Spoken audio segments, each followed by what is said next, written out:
Hi, everyone, and welcome. My name is Marissa Altenberg, and I am the STEAM, Science, Technology, Engineering, Arts, and Mathematics Career Coach at the Career Connection Center. And today I will be going over interview skills. And with me, I have Rob, who's also another career coach at the Career Connection Center and has many years of experience, but I will leave it up to Rob to introduce himself. Hi, everybody. My name is Rob Kairouz. I'm the career coach for arts, communications, media, and marketing here at the University of Florida. And I do have a lot of experience with interviewing. I've interviewed in the hospitality industry, in the pharmaceutical industry, and I've also interviewed for startups. So I know a few of the tips and tricks that can help you land that dream job of yours. All right, let's get started. So quickly, we're going to go over objectives of today's PowerPoint to know what you're getting yourselves into.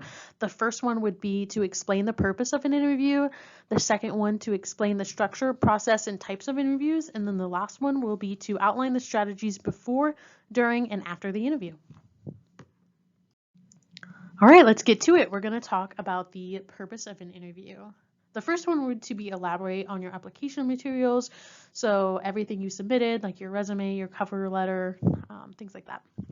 The second would be to show how you'd be a good contributor to the organization.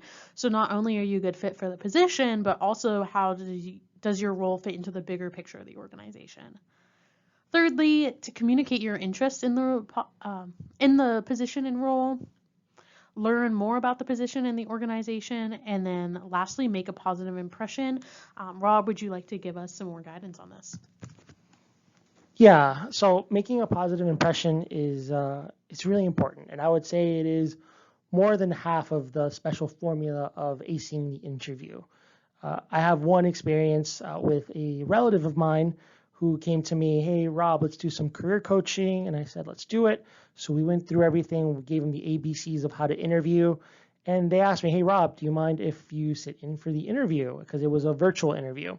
I sat in. So everything that we worked on, they blanked out. They completely forgot it. Everything that we worked on, everything that we talked about, the company, everything. But what they did effectively was that they were so excited about the position, they were so enthusiastic to get that job that it was palpable. And you could hear it in the voices of the interviewers that they were so excited too. It was contagious. That positivity was contagious. And my relative was invited for a third round interview after that, and they eventually ended up getting the job. So that's how strong making a positive impression can be on an interview. All right, now we're going to talk about sample campus hiring process. So the first step in the process would be review. This is where the application's reviewed to screen the variety of the criteria. The second could possibly be an intro call or pre-recorded questions. I know, Rob, you have experience with pre-recorded questions. Could you kind of speak to that? Yeah, they can be a bit disconcerting the first time that you have a pre-recorded question because you're not talking to anybody. You're just looking into a camera and you are answering the questions. But the trick with these pre-recorded interviews or these higher view type interviews is that you have to still be excited and you still have to pretend that you are talking to a human being. You have to look into a camera, however unnatural that might feel. You have to look straight into it. Right now, I'm in an office here at the Career Connection Center, and I am looking at the camera, even though I don't see you and you don't see me. But that's what you have to do. You have to look at the camera. You have to have good vocal variety, like you're talking to a human being. You can't tackle those pre-recorded type questions if they're asking, hey, run down your resume. I did this, I did that. You cannot be speaking a monotone. You have to pretend that you're actually talking to a person. Because if it's not a person that's looking at that, it is a computer system that is like measuring your voice and all of that. So the best advice I can give you with pre-recorded questions and with higher view type interviews, look at the camera, be as excited as you can be, and treat it as though you're actually talking to a human being, as though you're answering a question to a human being. So I'm going to give it right back to Marissa. Thank you, Rob, for the advice. So after the second step, the third step could be a possibility of or a combination of these next three things would be an interview with the hiring manager, a case study or technical interview, depending on your line of industry, an online assessment, which is common in business organizations, and then Rob is also going to speak to another experience with that. So yeah, these online assessments, whenever you do them, they can also be a bit jarring, and they can be a little nerve-wracking. I will say that with a lot of these online assessments, some of them are looking for the occupational skills for sure. That's what they're doing. Can you do the job? Do you have the ability to do the job? But a lot of them are also looking for fit. So a lot of students will come to me and they'll be like, I'm so nervous. How do I do this? And don't be nervous. You just go ahead, do the online assessment, and they're looking for fit. So answer as honestly as you possibly can. There's no way to game these things. You just have to be honest. And they're going to see if you're a good fit, and you'll be able to analyze if they're a good fit for you, if you're a good fit for them. Don't sweat these online assessments. Again, a lot of them are looking for fit. You can't game those. And a lot of them are looking for the ability to do the job. And if you're applying to this job, I know it's because you know you have the ability to do it, so don't sweat them.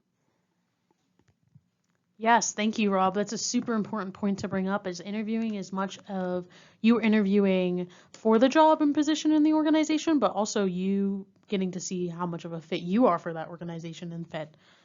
All right.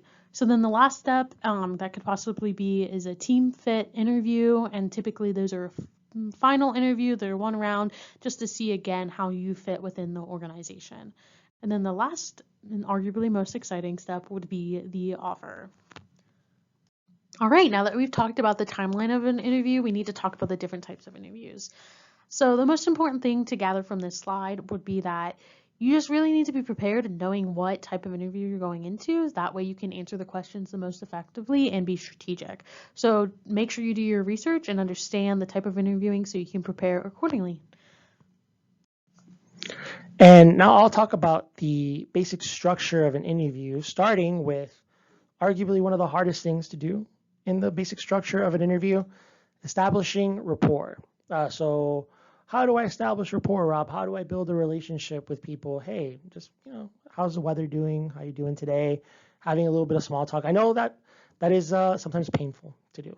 I can appreciate that. But it's just about being kind and being warm with people. And if you have a hard time with small talk, then that's how you do it. Just keep in mind, be kind, be warm, and try to establish rapport that way. Then it's the opening and the introduction. So someone will ask you, hey, let's run down your resume. Hey, why do you want to work here? Who are you? Why, like all these sorts of like opening type questions. It's typically how an interview will go, starting with, let's run down your resume. Then they'll have structured questions. These questions are highly targeted to gauge both your ability, your experiences, and your fit. And you can bet that these will be on there. Finally, well, not finally, right before finally, but next is time for candidates' questions. This is crucial. Just as crucial as establishing rapport is, it's crucial to have questions ready for your employer. I always suggest having, 3 or 4 questions researched in advance before you talk to an employer. But I always recommend, hey, while you're in the process of an interview, it's a little bit like tennis. It's a little bit of a conversation. You go back and forth, you share your experiences, they might share an experience back, and anything in the process in between where you can write something down and ask a question. Hey, earlier you mentioned this. You mentioned this about the company. Can you elaborate on that? Lets them know that you were listening and that you're asking questions, but this is crucial. Asking questions is crucial. Finally, the wrap up. This is where they'll tell you, hey, nice to meet you. We'll give you a call back in a week or so. All right, now we're going to talk about etiquette for an interview. Keep in mind, this is U.S. cultural norms and U.S. interviews. So the first one would be dress for success. What does that mean? You want to make sure you're dressing professional and smart, and also that's appropriate for your industry.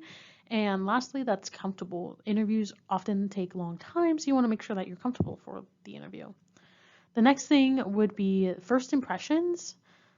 So first impressions typically begin with a firm handshake, greeting by your name, making sure you're introducing yourself. And then another thing to keep in mind with first impressions, a lot of times it can be seen as unprofessional or rude to chew gum or overuse fragrances. And then another thing would be, please take off earpods. So I heard, Rob, you have a story with earpods. Would you like to explain that for the listeners? So we've had some recruiters that have chatted with us during the career showcase and careers and communications fair, and some of them they'll do interviews right on the spot for those things. And what happens is that I know this happens to me. It's happened to me in meetings. It's happened to me in life. Um, I have my headphones on, and nowadays we have AirPods. So I have walked into places without realizing that my AirPods are on because it's they're small and they don't really intrude too much.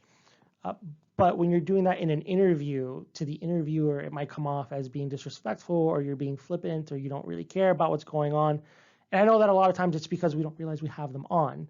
But just be very cognizant if you are wearing them, because that might send a message to them that you're not trying to send at all. You might really care about the job. You might really, really, really want this job. And you forgot that you had your AirPods on, and then you go into it, you walk into this thing, and the recruiters come back to us and they say, man, that student really doesn't care. And we know that's not the case. We know that you do care. Just be very, very mindful of your AirPods going in. Don't be like me. When I bought my house, I walked into the bank loan with my AirPods on, and they thought I wasn't listening. So don't do that. Don't be like me. Definitely take your AirPods off so the recruiters aren't coming back to us and telling us, hey, they don't care, because we know you do. No, I love that way to speak to how first impressions really are about interpretations and what signals you're giving off. So a big key takeaway. And one of the last things we want to talk about when we're talking about first impressions is to make sure you're maintaining appropriate eye contact. So that means not too little, not too much. It's an art and a science, just to show that you're actively listening and that you're engaged and that you care. So these are the things that we're going to go ahead and do before an interview. So let's go ahead and move on. So the very first thing that we want to do is that we want to think and reflect. And when we're thinking, we're not thinking about what's the weather like, or reflecting on like video games or anything like that. We're thinking and reflecting about ourselves. So what do you already know about yourself? So in my case, hey, I know that I'm not good with math, and I don't like math. I'm very bad at it. I also know that I don't like the deep blue sea. It scares me a little bit. So I probably won't apply to finance jobs or marine science jobs, because I don't want to know what's out there. But you need to know that about yourself. You need to know the things that are important to you. Why do you want this position? Why this organization? This is really important to know. And a lot of times when students come to see us, when we do mock interviews and things, we'll kind of grill them on this a little bit, because every organization asks a variation of this. Why do you want to work here? Why is it important? Why us? Why are we so great? And they want to know why they're so great. So you have to really have a good answer as to why you want to apply to a position or an organization. And you need to do some thinking and some reflection on that. And finally, what competencies, skills, and experiences do you have that make you the best candidate? Because that's going to come up. When you're applying to a job, you believe that you can do the job. You are applying because you think that you can do the best job out of all the applicants out there. And you really have to think, what is it that sets you apart? Are you really great at the math stuff that I'm not good at? Are you really great at that deep blue sea stuff, going into the abyss? Are you unafraid of those things? Are you great with numbers? Are you great with people? What is it about you, and what competencies do you have that make you the best fit for the job? And you have to have those sorts of things clear cut and thought out before you walk into an interview, because you can bet that they're going to ask you something along those lines. All right, now we're going to talk about one of the most important parts with feeling confident when going into an interview, and that's going to be researching and preparing. So where can you do this research? How are you going to find the information you need to know to make sure that you're strategic and successful in an interview? The first place would be the organization website, all the information you can find on statistics, mission, values, the job board with the positions posted. Next would be doing a quick little Google search, information's at our fingertips, looking at the news, internet, what information comes up about the organization and the position. Next would be interactions with recruiters. So this can be recruiters from LinkedIn, maybe it's a career showcase, or on information you find on LinkedIn or from others at the organization. And then lastly, you can use the Career Connection Center. We are here to help and support. We do anything from mock interviews to also like teaching you strategic ways to research. So not only do you need to know where to find this research, but what should you be researching to prepare for an interview? So the first thing would be the missions, values, and vision. This is important because, again, this is your time to interview. As much as you're getting interviewed, it's your time to interview that position in that company and making sure that's a great fit and that you'll have congruence at your workplace. Other things to look into would be the strategic plan in the core of the business, the organizational structure, and make sure it aligns with what you would need to be like supervised, and then the job and program descriptions as well. And these are just things to get you started. Again, knowing yourself and doing that reflection piece first will really help you know what you need to research to feel prepared and confident for an interview. All right, let's get into the logistics of an interview.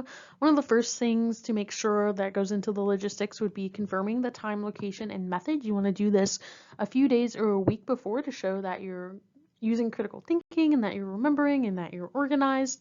And also makes a good first impression. Part of this would making sure that you know for in-person interviews where you need to park. That way you arrive on time. Other things would be making sure you know who you're meeting with, again, to make a good first impression and that you can address them. So now I'm going to turn it over to Rob to talk about his experiences with in-person and virtual interviews. So one of the foremost things that you need to do in an interview is that you want to arrive 10 to 15 minutes before. You want to go ahead and do that because, like Marissa was mentioning earlier, you might need to park somewhere. You might need to get like a parking ticket.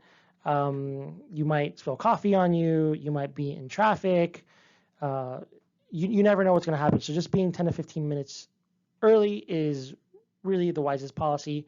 For a lot of companies, being early is being on time. So if you are there 2 minutes before schedule, to them you're actually late. So don't risk it. Just be there 10 to 15 minutes early. You want to bring your resume, and I would suggest bringing more than one copy of your resume, bringing 3 or 5 copies of your resume, just in the event there might be somebody else that's sitting in on the interview that you weren't expecting, and they're like, we don't have a resume. Do you have one? Why, yes, Mr. and Mrs. Employer, I do. Here's 1, 2, 3 for you. So you want to go ahead and you want to bring a couple of copies of your resume and notes. You want to go ahead and bring the notes that you've made on the company itself, just in case you need to refer to anything. But also you want to go ahead and bring some fresh notes, some blank sheets of paper or a notebook. I strongly recommend a notebook, something with nice presentation like a Padfolio, so that you can write down notes in the event that an interesting tidbit of conversation comes up. You can write it down and you can bring it up later during your questions.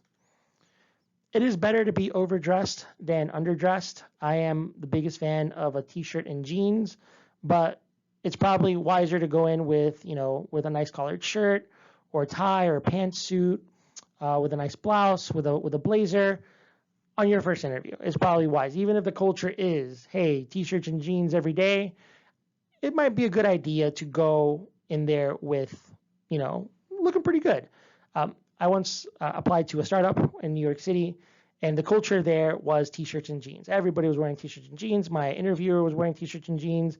The CEO was wearing t-shirts and jeans. They even had refreshments in the lobby. So everybody, it was very, very casual. I still showed up to that place with a blazer, with a tie, and I was able to land that job. There was somebody that was right before me that went in for that interview. They were not wearing a blazer and tie and slacks. They went in with a t-shirt and jeans. I did not see them on the floor the very first day. So it definitely helps to overdress over underdressing. You want to look crisp, clean, and polished. And during a phone interview or a virtual interview, you want to find a quiet place. So if your roommates are rowdy, or if your pets are loud, you might want to find a place that's quiet, neutral. Here at the Career Connection Center, we do have some interview rooms. You can always come by if you are interested, if you need a quiet place. But it is good to have a quiet, neutral background. You want to test technology the day before. So this includes Teams. Some employers do things on Teams. Some do things on other with other resources that we might not be as familiar with. You want to test those the day before. They might do Zoom. You might want to test your computer. You want to go ahead and get all the tech issues set so that 10 to 15 minutes before the interview, 2 minutes before the interview, you're not causing yourself that stress. So you do a little bit of prep beforehand so you don't have to prep so hard in the minutes leading up to the interview. And same thing, you want to be ready 10 to 15 minutes before everything happens, ready to go with a little glass of water, with some notes, ready to go. And also, I hate to go back, but where it says neutral background, like next to quiet place, by neutral background, we mean like a nice neutral background for the computer. You don't want to have like a messy apartment or a background with Batman on it. Don't be like me, I did that once. You want to have a nice, clean, neutral background. We have some neutral backgrounds here with UF, top 5, all that good stuff. You want to adjust the lighting wherever you're at and frame appropriately.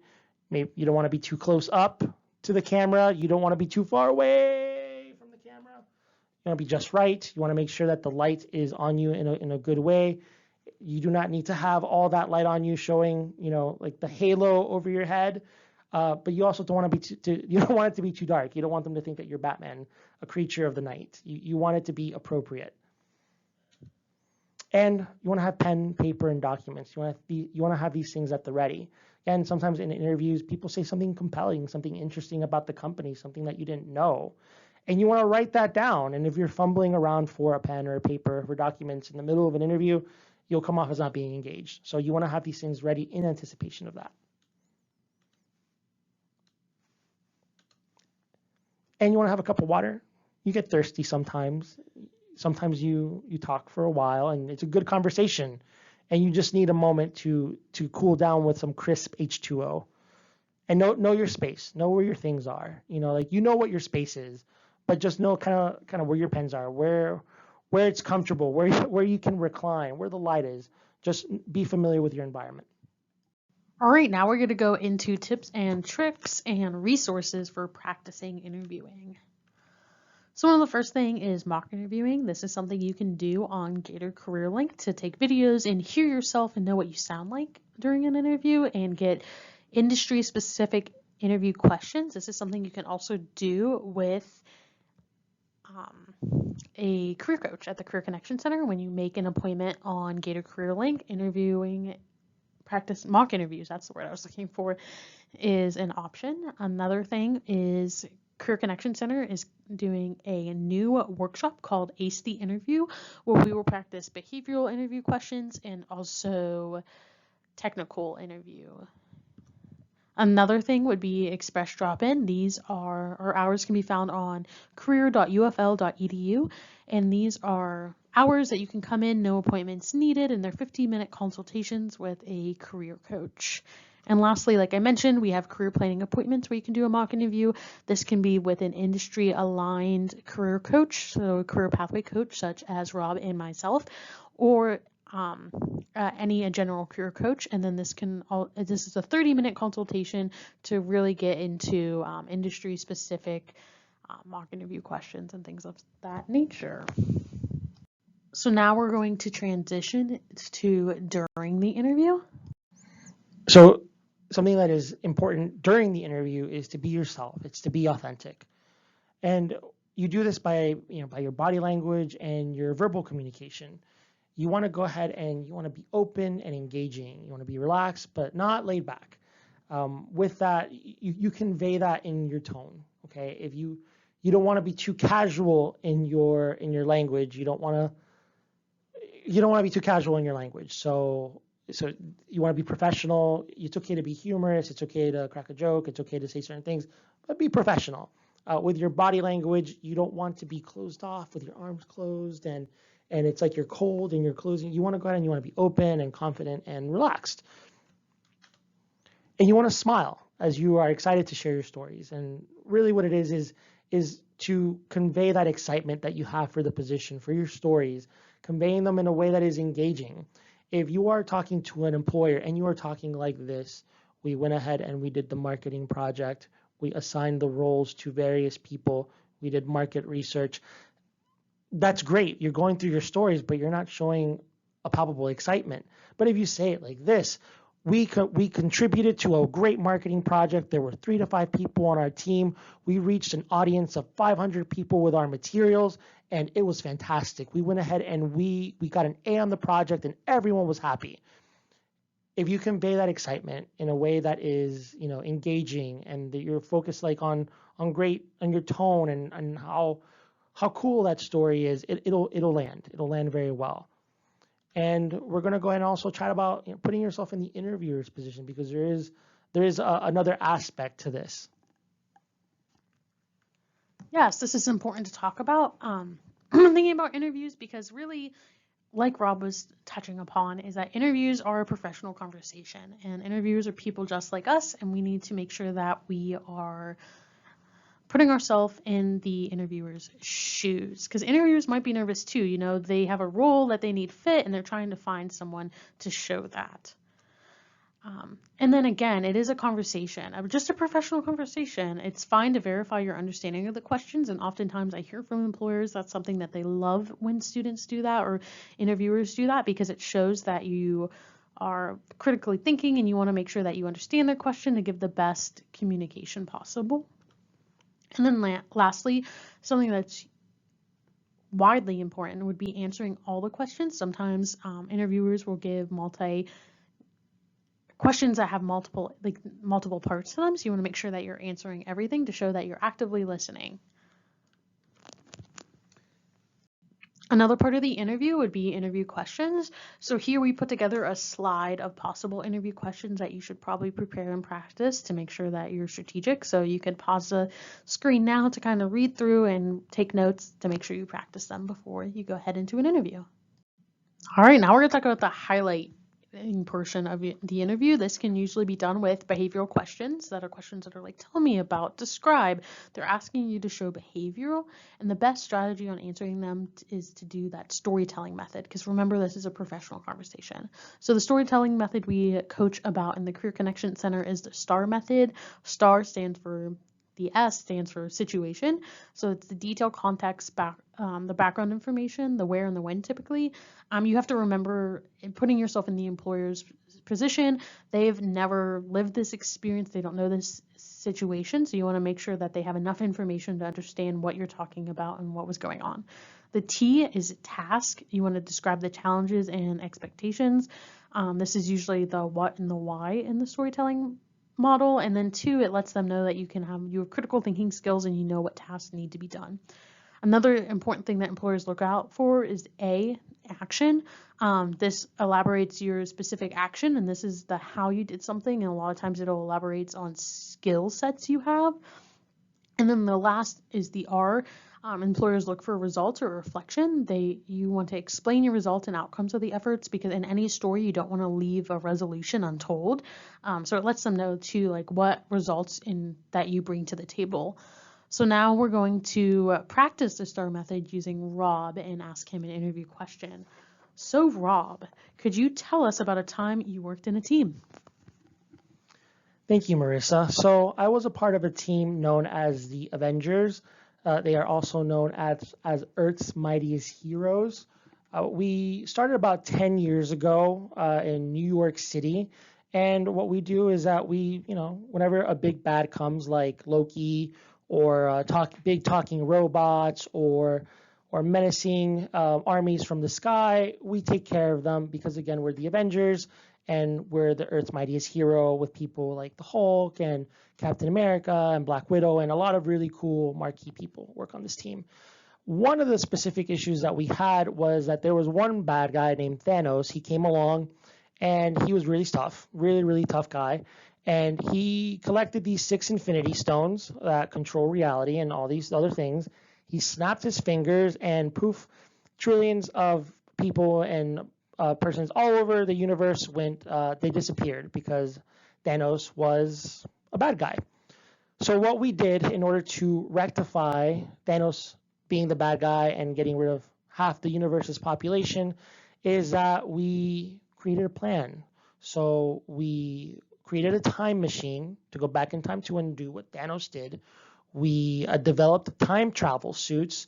We developed specific tools to help us navigate through the quantum realm. We designed a foolproof plan to collect all 6 infinity stones throughout all the different time frames. We had to work in teams to get this done, in pinpoint cooperation with each other, because if one of us didn't get the infinity stones, then the plan was going to fail. So all of us had to really rely on each other. I did my part, which again was to do all this cool stuff.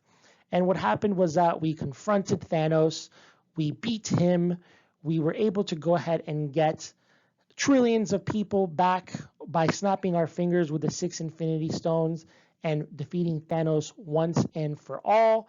And we had a 99.999% success rate. If you don't include Black Widow and Iron Man, we really succeeded, and we did everything and everybody was happy. So you're welcome, employer. Yes, thank you, Rob, for giving us a wonderful example of the STAR method. So as someone who knows nothing about the Avengers, I was able to understand the situation because of the way Rob described it, with the Thanos destroying half the population, the purpose of the Infinity Stones. The task was very clear, is to bring back the population and undo Thanos's damage. The action, Rob used a bunch of action verbs, which we highly encourage. He talked about developing, designing, teamwork, communication, because these are actions that employers are going to want to see, and he talked about how he did them in this story, in this specific example. Other actions about going back in time, designing the suits, collecting these 6 Infinity Stones. And then lastly, he talked about the results, about bringing back trillions of people in the population and getting rid of Thanos, the problem. Another thing in Rob's example that we encourage is quantifying to show productivity. So we're talking about 6 stones and 99.9% success rate, because it gives a qualitative story some quantitative measurable results. So here are some tips. While you're doing the interview, you want to be honest and specific. You don't want to exaggerate. You don't want to mislead. You want to be, you have all this great experience. You want to be honest about it, and you want to be pinpoint and specific about it. You want to be clear and concise. You don't want there to be any ambiguity as to what your skill sets are and what your experiences are. You want to be clear and concise. Don't be afraid of silence. I know that awkward silences is something that all of us dread, but it's okay to have a pause. It's okay if somebody else has a pause. It is okay to take a beat. You are a human being. Those are things that happen. So don't be afraid of the silence. Take a beat, take a moment, and it's okay. Avoid using slang. So avoid, not only that, but avoid jargon too. That goes back with speaking clear and being clear and concise, using clear and concise language. You want to be as plain as you can be. And you want to recall recent examples in your mind, have 3 to 5 stories ready to go. A lot of employers will ask questions like working in teams, or, working by yourself, or successes, or times that you've had conflict. So just recall those in mind and utilize a technique like the STAR method to be able to make those stories shine. And you want to go ahead and give answers that are about 1 to 3 minutes. You do not want to overtalk. You do not want to talk about the Avengers for 5 minutes, which I certainly can do. You want to go ahead and keep your answers clear and concise to 1 to 3 minutes at most. So one thing we want to be mindful is letting students know that there are illegal interview questions, and to make sure that you are aware and do your research. You can pause the screen to look, but these are the different types of illegal questions for an interviewer to ask. So this is something to know going into an interview. So now that you know the different types of illegal interview questions, these are 4 different strategies of how to handle illegal questions, doing what's best for you because you know yourself best. So the first one, you might want to address the question directly by asking how that information affects your ability to perform the job. Another one is, if you're comfortable, you can answer truthfully. The third strategy would be to remind the interviewer that question is illegal. The fourth strategy would be not to answer the question, but address the intent behind the question. And again, these strategies are dependent on your comfortability and where you're at. So now we'll talk about a few things that you can do after the interview, after you've gone through the process, after you've shared your stories, after you've established a rapport with people and connected. What happens after the interview and what steps you should take to maximize your chances at landing a job. So communicating after the interview, something that you definitely want to go ahead and do is that you want to make sure that your contact information, your email, your voicemail, all that stuff is up to date and valid. You might get a phone call from them, but your voicemail is full because nobody likes checking their voicemail. So just make sure that your voicemail is clear during that time frame. In the event they leave a message, you can go ahead and you can get it. I have heard various stories from students, from recruiters, from all sorts of people that don't have about voicemails. So make sure that you have that clear and make sure that your email, everything is valid and good to go. You want to send a thank you note or an email, typically 24 to 48 hours after you have your interview with them. You want to give them a little bit of time to process everything, and you send a little thank you note or email, just thanking them for their time. If there's something specific that you discussed that you were super excited about, that's where you can mention it. Hey, this is Rob. We talked about the great things that we can do at your company. You mentioned this great story. I can't tell you how much I appreciate it. Thank you so much for your time. I look forward to hearing from you, and thanking them for that time. It's okay to ask, like, hey, after you conclude an interview, like when they're going to follow up with you. Most of the time they'll tell you, hey, thank you so much for coming. We'll let you know within the next week. If they don't say that specific phrase, it is okay to ask, hey, can you let me know, can you give me an idea of the time frame for your decision-making process? And then if you don't hear for that particular time frame, let's say they give you a week, and then on the 8th day, you want to go ahead and send an email, hey, just following up. That's okay, because they told you that they would follow up with you in a week and they hadn't. So you can go ahead and you can know if you got a job or if you need to keep looking. And if you go through this whole process, you got a voicemail because you cleaned out your voicemail, you sent them an email, they let you know that they were going to follow up with you within a week because you asked them, and they send you an offer, it is time to celebrate and to really give your best friend a high five, because that's really good. So these are things that you can do, again, when you're following up with employers. One, you want to track each company's timeline and be respectful. If they don't offer that information to you like before, like if they don't say, hey, we'll follow up with you in a week, it's fine to ask them. It is perfectly fine and polite to ask what the timeline is going to be and to be respectful of that timeline. If they tell you a week, or they tell you 2 weeks, or they tell you a month, you don't email them before the week or before the 2 weeks or before the month. You respect the timeline.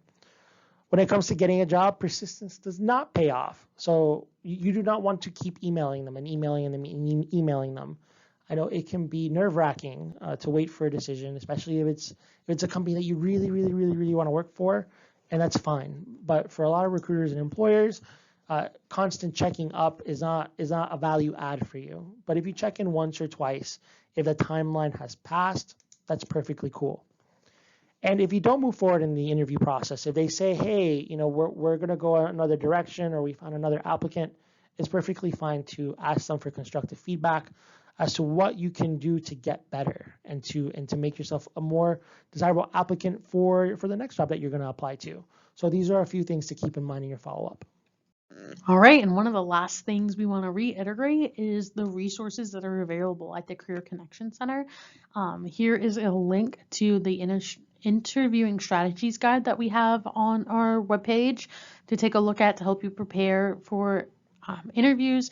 Remember that you can do mock interviews in Gator Career Link. Again, there's the express drop-in for no appointment needed, just 15-minute consultations during the hours of express drop-in. And then lastly, you can schedule an appointment with a career coach in Gator Career Link. Last but not least, it's a shameless plug to follow us on social media. This is how you can keep up to date with the companies that are hiring or any other Career Connection Center information you may need to know, and whenever we're doing ACE-D interviews or other programming that might be of interest to you. So thank you for sticking with us, and we hope you found this valuable. Thank you. Bye.